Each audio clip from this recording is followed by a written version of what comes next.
Bago ka makipagdigmaan sa isang babae, dapat alam mo ang mga linyahan nila para ikaw mismo alam mo kung saan lulugar. Dahil hindi lahat ng panahon kailangan nyo mag-away dahil yan ay nakakapagod. Halimbawa, simpleng nagkukwentuhan kayo. May nabanggit ka na hindi maganda na nakasakit sa damdamin niya. Pag narinig mo ang salitang, ano yun? Pakiulit nga.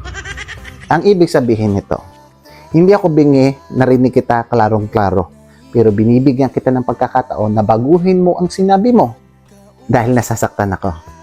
Dahil ikaw ay mangmang, hindi mo alam, tuloy pa rin ang kwento mo. Ngayon, ang loka hindi na nagsasalita, nakabusangot na, nakatulis ng nguso.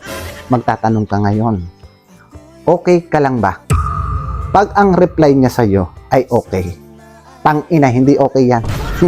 Ngayon, mapapraning ka. Ano ba tumatakbo sa utak nito? Magtatanong ka ngayon, ano ba ang problema? Walang problema. Ikaw ang problema. Ngayon, nararamdaman mo na.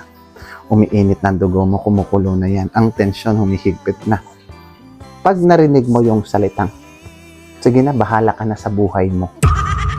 Ang ibig sabihin yan, ito na yung pagkakataon na amuhin mo na ako.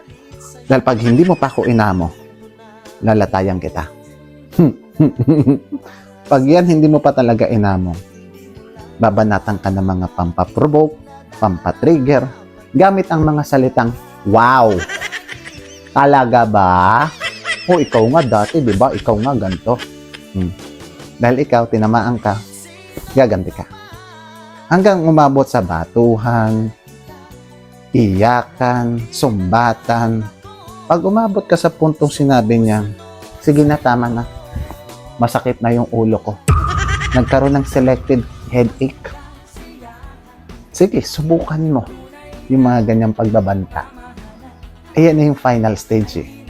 Kung in person kayo, eto na yung panahon na tutulugan ka ng aga o aalis. Kung LDR naman, babagsakan ka ng telepono, sabay block sa'yo, user not found. Pero dapat kalmado ka. Ang tanging paraan lang para manalo ka sa laban ay hindi makipaglaro sa kanya. Kalmado at silensyo. Tiklop ang angas niyan sa'yo.